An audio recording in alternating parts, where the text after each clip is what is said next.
Vaccine না করেও দেশি মুরগির বাচ্চা সুস্থ রাখার উপায়। এটার কথা কোনো ডাক্তারও আপনাকে বলবে না। দেশি মুরগির বাচ্চা ভ্যাকসিন ছাড়া সুস্থ রাখবেন যেভাবে। আসসালামু আলাইকুম বন্ধুরা, আপনারা যদি দেশি মুরগির বাচ্চাকে সারা বছর সুস্থ রাখতে চান তাহলে অবশ্যই মুরগির বাচ্চাকে বয়স অনুপাতে ভ্যাকসিন দিতে হবে। আর যদি বয়স অনুপাতে ভ্যাকসিন না করাতে পারেন তাহলে প্রাকৃতিক উপায়ে কিছু ওষুধ খাওয়ানোর মাধ্যমে মুরগির বাচ্চাগুলোকে সুস্থ রাখতে পারবেন।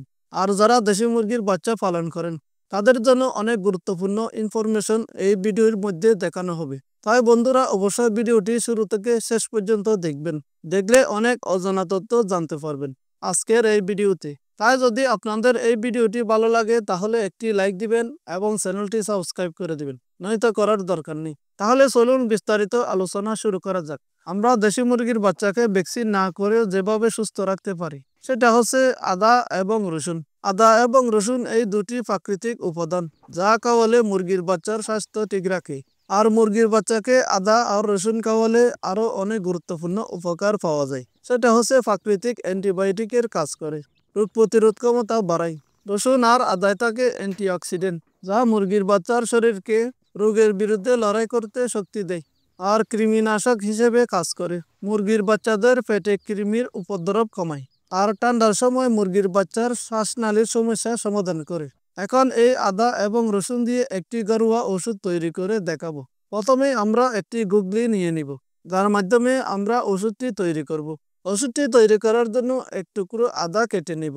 আদা খাওয়ালে মুরগির বাচ্চার পাচনতন্ত্র শক্তিশালী হয়, সর্দি কাশি কমে এবং রোগ প্রতিরোধ ক্ষমতা বাড়ে। আদা মুরগির বাচ্চার পেটে গ্যাসের সমস্যা দূর করে এবং খাবার ভালোভাবে হজম হতে সাহায্য করে। এরপর আমরা রসুনের 4টি কোয়া নিব। মুরগির বাচ্চাকে রসুন খাওয়ালে মুরগির বাচ্চার রোগ প্রতিরোধ ক্ষমতা বাড়ে। রসুনের মধ্যে আছে অ্যালিসিন যা জীবাণু ধ্বংস করতে সাহায্য করে।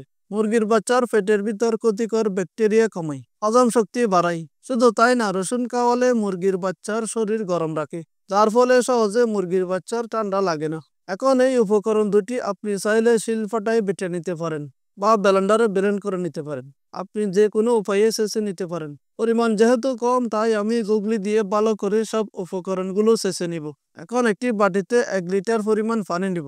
এই পানিতে আদা এবং রসুন ছেঁচে নেওয়া সবগুলো এই পানিতে দিয়ে ভালো করে মিশিয়ে নিব। আপনি মনে রাখবেন এমনভাবে ছেঁচে নিতে হবে যেমন রস বের হয়ে পানির সাথে মিশিয়ে যায়, যেন মুরগির বাচ্চাগুলো পানিটি ভালো করে খেতে পারে। মুরগির বাচ্চা পানি খেতে না চাইলে আপনি চাইলে খাবারের সাথে মিশিয়ে এই পানিটি খাওয়াতে পারেন। দেখেন আমাদের ওষুধটি কত সুন্দর করে তৈরি হয়ে গেল। এখন মুরগির বাচ্চা দানাদার খাবার পর এই ওষুধটি মুরগির বাচ্চার সামনে দিলে এই ওষুধটি 1 থেকে 30 দিন মুরগির বাচ্চাকে খেতে দিবেন। দিনে একবার নিয়মিত সপ্তাহে 2 থেকে 3 দিন খাওয়ালে ভালো ফলাফল পাওয়া যাবে ইনশাআল্লাহ। আপনার মুরগির বাচ্চা সুস্থ থাকবে সারা বছর ইনশাআল্লাহ। যারা বলেন আমার মুরগির বাচ্চা পানি খেতে চায় না, আপনি চাইলে খাবারের সাথে মিশিয়ে এটা দিতে পারেন, তবে পানির সাথে দিলে কার্যকারিতা বেশি পাওয়া যায়। এর পাশাপাশি মুরগির বাচ্চাকে সিবিট খাওয়ালে কি হয়? দেশি মুরগির এই চিকিৎসা কোনো ডাক্তারও আপনাকে বলবে না। দেশি মুরগি পালন করতে গেলে আপনাকে এই চিকিৎসা করতে হবে, যা আমি এই ভিডিওতে বিস্তারিত আলোচনা করেছি। ভিডিও লিংক পিন কমেন্টে দেওয়া থাকবে। ভিডিওটি এই পর্যন্ত দেখার পর যদি ভিডিওটা আপনার ভালো লেগে থাকে তাহলে ভিডিওতে একটি লাইক দিবেন এবং চ্যানেলটি সাবস্ক্রাইব করে দিবেন। ভালো না লাগলে করার দরকার নেই। আবার কথা হবে নতুন কোনো ভিডিওতে নতুন কোনো টপিক নিয়ে। সে পর্যন্ত সকলে ভালো থাকবেন, সুস্থ থাকবেন। আসসালামু আলাইকুম।